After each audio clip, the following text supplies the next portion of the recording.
We won't go any further. We'll talk about the big race on day 4. Talk to me about the Gold Cup, boys. Let's get stuck into one. First of all, top of the market.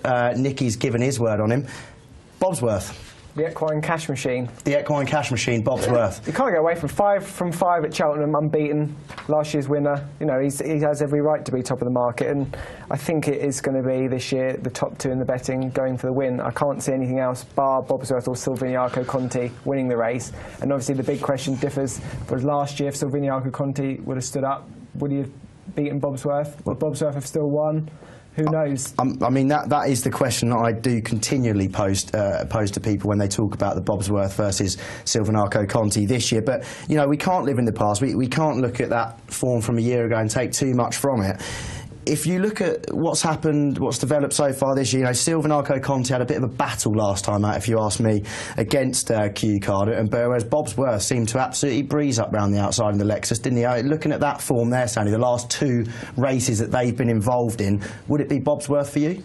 I actually didn't think Bobsworth was going to win the Lexus. No. In running, I was actually thinking he's not going to win this race. No, I thought it was one of those races where you don't think he's going to win it, but you always know he is going to win it, if you know what I mean. Like he was going to win the Gold Cup, though, in fairness. No, he didn't. He's got a turn of pace for a stay. We watched the replay tonight before we come on, and we're still watching it, and you see when Silviniaco Conti falls, he's still going the best. Travelling nicely. But there's no horse that's better than going up that hill than Bobsworth, and he's proven it time and time again now. I am concerned about his yard being underwater, though. Any preparation with that, and you know, 9 to 4 for a horse that I don't know what. Nicky's facilities are obviously fantastic, but if they are underwater, that's a worry. Yeah, well, I mean, to not have a Willie Mullins runner supposedly in this race, yet still have an anti-post 7 to 4 favourite is quite something, though. And you'd imagine that Bobsworth will be the favourite on the day, John. I mean, will you? Yeah, I think he will be the favourite, but I don't think. Well, you know, he should be favourite, having won last year, but Silviniaco Conti, for me, I mean, at the price 7 to 2 has to be a decent bet. You know, obviously it's impossible to speculate if he would have won last year, had he not fallen 3 out, but you know, I'm expecting a really bold show from him. Yeah, well, one would have thought it would have been a close battle anyway. Absolutely.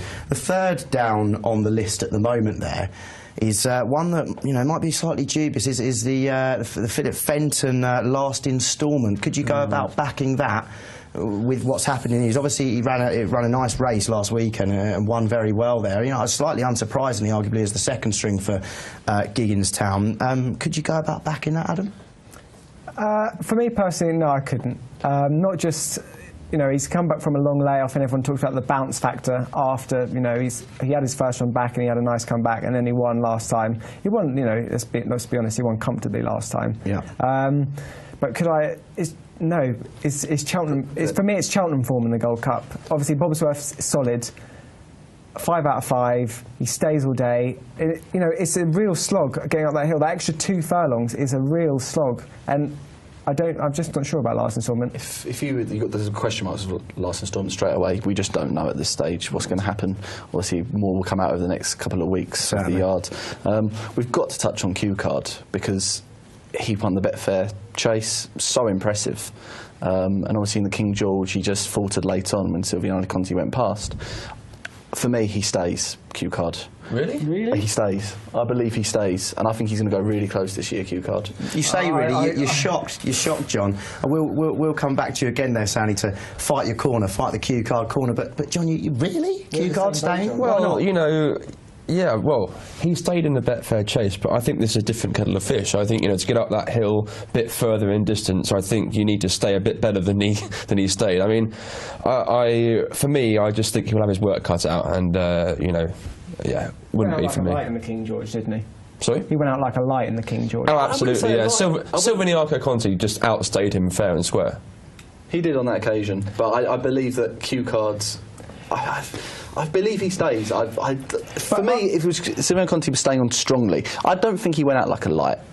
But when you go out like a light, you walk on the run. He didn't walk. I don't think he went out like a light. I think Silvanaco Conti in that race at time looked as though he needed a slap and a tickle as well, and he just looked a little more game on the occasion. Q card certainly does stay. I agree with you there, Sandy, and I'll come back to you for a little bit more knowledge on this Gold Cup. Well, yeah, I've actually had a bet on the Gold Cup. Go on. And it was after his last win. I couldn't help but back him at 25-1, and that is Captain Chris. How long ago was the bet placed? I was just about to start talking about Captain Chris. Are you and maybe other punters at home, will you be jumping on the Captain Chris bandwagon because of the win? Do you want me to tell you why? I'll tell you why. I think this is, for me, he's better than ever this season. He's been better than ever, and his official mark actually proves that he's now from up 172. His 2 wins have come on flat right-handed tracks at Ascot and at Kempton. In last year's race he was beaten 35 lengths. Richard Johnson took him wide, and he did violently jump to the right, and he was still there for a very long time, but he wasn't hard on the horse once he was beat.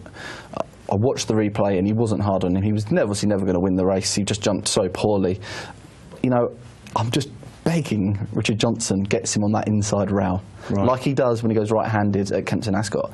He was off the rail last year. Richard Johnson tuck him right to that rail, and almost so the other horses sort of keep him in from jumping to the right. I think he's got a massive chance. You can't say that he doesn't go around Cheltenham. This horse has won an Arkle, he's won a novice hurdle. How can he not handle Cheltenham? Hold on, he's won an Arkle. Exactly. Beating Finian's Rainbow, who won the Champion Chase. Yeah.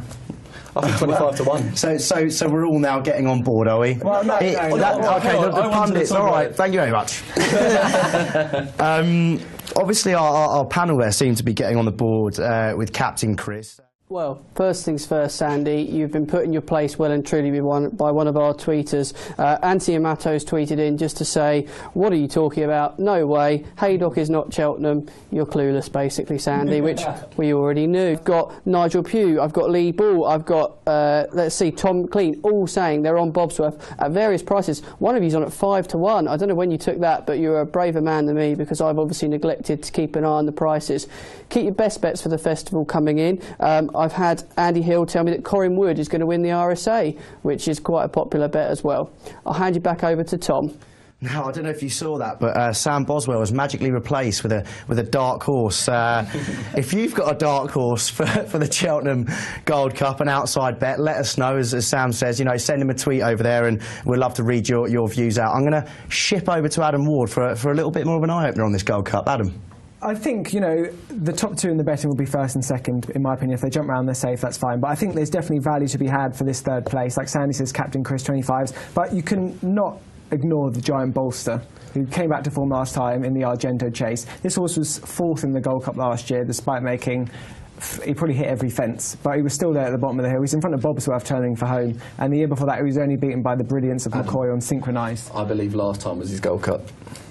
The thing is, last time he was receiving weight, but he came massively back to form with the hood and the visor. To reproduce what he done on that day, which was people didn't expect that to come from him. It was a performance out of his skin. To reproduce that would be quite something. I have to say. For 3rd place at what, 25-1, 33-1 in places for a 3rd place. I can see where you're going. We're both going for that. I can't have him for win purposes, no. But to place, he's already been in the mix-up for the last 2 years. I can see him taking 3rd place again this year. He has actually, I think he's probably won his 2 career bests in the last 2 Gold Cups. He comes to life at Cheltenham. He does, yeah. I agree. I'm the same as you, not for win purposes, but I could see him running a really good race and being there or thereabouts. 3rd or 4th. I don't think he'll be disgraced or anything. I'd be worried the headgear won't work again.